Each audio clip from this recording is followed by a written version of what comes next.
கர்த்தரின் இரட்சகருமாகிய இயேசு கிறிஸ்துவின் நாமத்தினால் இம்மானுவேல் விசுவாச ஊழியங்கள் வழங்கும் வாரம் ஒரு வசனம் என்ற தலைப்பில் இந்த 295ஆம் நிகழ்ச்சியிலும் உங்களை சந்திப்பதில் மிகுந்த மகிழ்ச்சி அடைகிறோம். வேதாகமத்தில் குதிரை யுத்த நாளுக்கு ஆயத்தப்படும், ஜெயமோ கர்த்தரால் வரும் என்று சொல்லப்பட்டிருக்கிறது.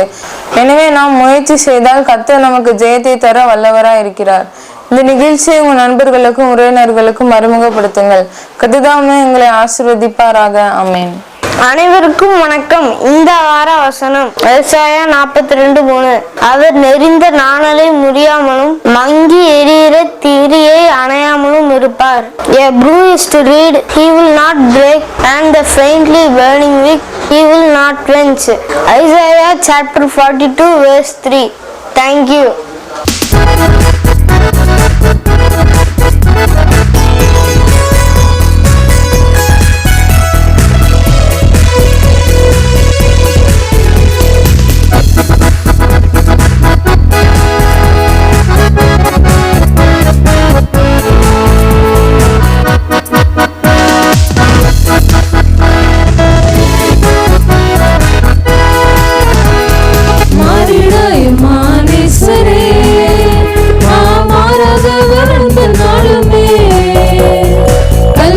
சிலுவை மீதிலே காலவே மாண்பிதே இயேசுவின் மகன் மீதே அதன் நாளும் அறியலாகுமோ இதுக்கு இணையதும் இல்லையே இணையதும் இல்லையே.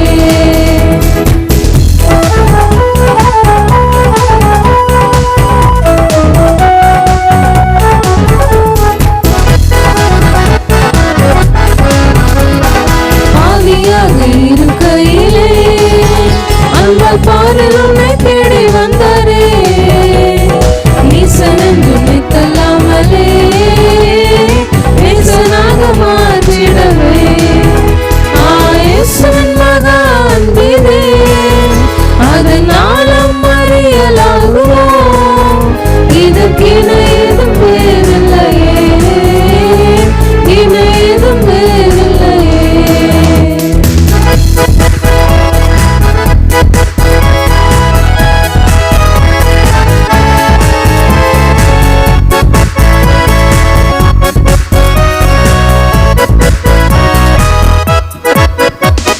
நியாய வீதி தினமதிலே நீயும் நிலையாகும் தைரியம் பெறவே பூரணமாய் அன்பு பெருக புண்ணியரின் அன்பு வல்லவே. இயேசுவின் மகன் மீதே அதனாலும் அறியலாகுமோ இதற்கு இணையதும் இல்லையே இணையதும் இல்லையே.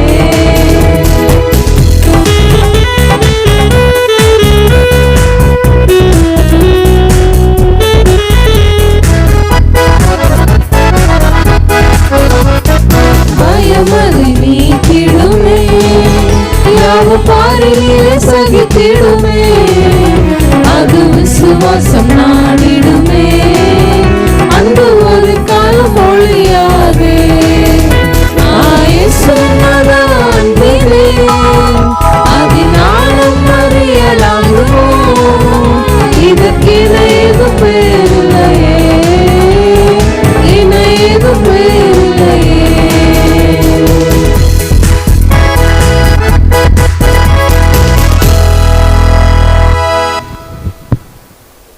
கிறிஸ்துவுக்குள் அருமையானவர்களே, ஆண்டவராகிய இயேசு கிறிஸ்து நாமத்தினாலே உங்களை நான் வாழ்த்துகிறேன். இம்மானுவேல் விசுவாச ஊழியங்கள் சார்பிலே வார ஒரு வசனம் இந்த முறையிலே ஆண்டோட வசனங்களை நாம் தியானித்து வருகிறோம். இந்த 295வது வாரத்திலும் கூட ஏசாயா 42ஆம் அதிகாரம் 3வது வசனத்தை ஆண்டோடைய கிருபையினாலே நாம் தியானிக்க இருக்கிறோம். ஏசாயா 42:3. அவர் நெறிந்த நாளலை முறியாமலும் மங்கி அறிகிற சிறியை அணையாமலும் இருப்பார். அவர் நெறிந்த நாளலை முறியாமலும் மங்கி அறிகிற சிறியை அணையாமலும் இருப்பார். பாருங்க, பொதுவாக அந்த உடைஞ்ச பொருட்களை யாருமே நம்ம விரும்ப மாட்டோம், அநேகமாக வீட்டில் வைக்கவும் மாட்டோம்.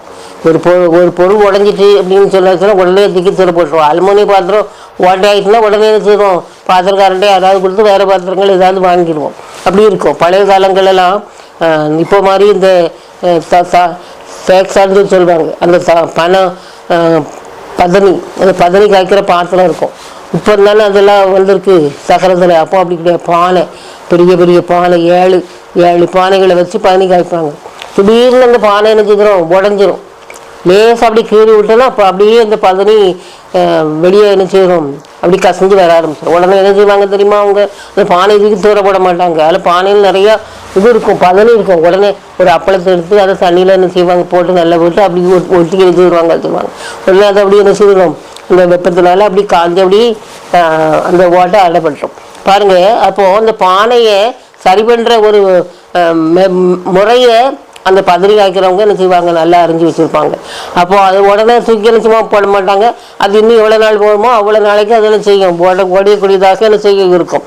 அப்படின்னு மட்டும் பாருங்க. இந்த பாவியான ஸ்திரீ பாவம் செய்துட்டா, அந்த பாவத்தை பழையபடி அந்த பாவத்தை ஆண்டோட மன்னிப்பு கேட்டாலும் எல்லாரும் அவளுக்கு பாவியான ஸ்திரீன்னு தான் என்ன செய்யும். இன்னைக்கு வரைக்கும் பைபிளில் அப்படி தான் என்ன செய்து இருக்குது. ஆனால் ஆண்டவர் அவளை என்ன செய்யலை, பாவியான ஸ்திரீன்னு சொல்லி அவளை என்ன செய்யலை, தள்ளலை. மற்றவங்க மத்தியில் அவளை என்ன செய்யலை, ஒப்பு கொடுக்கலை.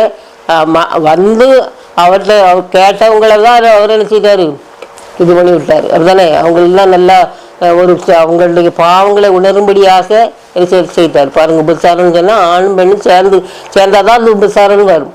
ஆனால் பெண்ணை மட்டும் குற்றப்படுத்தி கொண்டது ஆண்டவர் நினைச்சாரு, சரியான ஒரு ஆப்போசிட் செய்தார், அனுப்பிவிட்டார். பாருங்க, அதே மாதிரி தான் எந்த பாவம் செய்தாலும் அதுக்காக திரும்ப திரும்ப பாவம் செய்து கொண்டு இருக்கிறது அர்த்தம் இல்லை. தாவீது ராஜா பசை வீட்டில் பாவம் செய்தான். ஆண்டவர்கிட்ட கேட்கும் பொழுது அவர் வந்து அவனை முழுசும் தள்ளவே இல்லை. சவுல் வந்து கீழ்ப்படிக்கலன்னு சொன்னோன்னே ஆண்டவர் தள்ளி விட்டார். காரணம் திரும்ப வந்து எனக்கு ஆண்டவர்கிட்ட மன்னிப்பு கேட்கல. ஆனால் தாவீது அப்படி கிடையாது, முழுசும் நினைச்சதாரு, ஆண்டவர்கிட்ட பாதத்தில் கிடந்து அழுதாரு. அருமையானவர்களே, அப்படி இருக்கும்போது அதே மாதிரி ஆகாப் ராஜா பாருங்க, அந்த நாபோத்துடைய அந்த பிராடத்தோடத்தை கேட்டு என்ன செய்தாரு, அவனை கொலையே பண்ணிட்டான் அந்த அவனுடைய மனைவி. அப்படி இருக்கும்போது திரும்ப அந்த திருக்கதர்சி மூலமாக சொல்லும் பொழுது உடனே சார் தன்னுடைய பாவங்களுக்காக அவர் மனஸ்தாப்பட்டு கண்ணீர் விட்டு அழுதாரு. ஆண்டவர் அவருக்கு செய்ய வேண்டியதை என்ன செய்யலை, அந்த வேதனைகளெல்லாம் என்ன செய்யலை, கொடுக்கல. அவங்க பாருங்க, என்னுடைய பாதத்தில் விழுந்து அவங்க மன்னிப்பு கேட்டான் பார்த்தியா அப்படின்னு சொல்லுவார். அருமையான உள்ள அதுபோல் நம்ம என்ன செய்யணும், எப்போதும் என்ன செய்யணும், நெருந்த நாளிலே முடிக்க மாட்டார். நம்ம ரொம்ப மனசு உடஞ்சி போய் நம்ம பாவம் செய்தவங்களை பாவம் செய்த நிலைமையில நம்ம ஆண்டவர்கிட்ட போனோம்னா அவர் நிச்சயமாக தள்ள மாட்டார். ஆகல ஆண்டவர் மன்னிச்சுக்கிட்டே இருக்காருங்கிறதுக்காக நம்ம நினைச்சக்கூடாது, செய்யக்கூடாது. ஒரு ஊழியக்காரன் தெரியும், அவன் நல்லா ஊழியம் செய்துக்கிட்டு இருந்தான், அப்படி ஒரு வல்லமை அவனுக்கு இருந்துச்சு. ஆனால் ஒரு பாவத்தில் நினச்சிட்டு விழுந்துட்டான். அவன் வெளியே தெரியாமல் இந்த பாவம் செய்துக்கிட்டு இருந்திருக்கான்.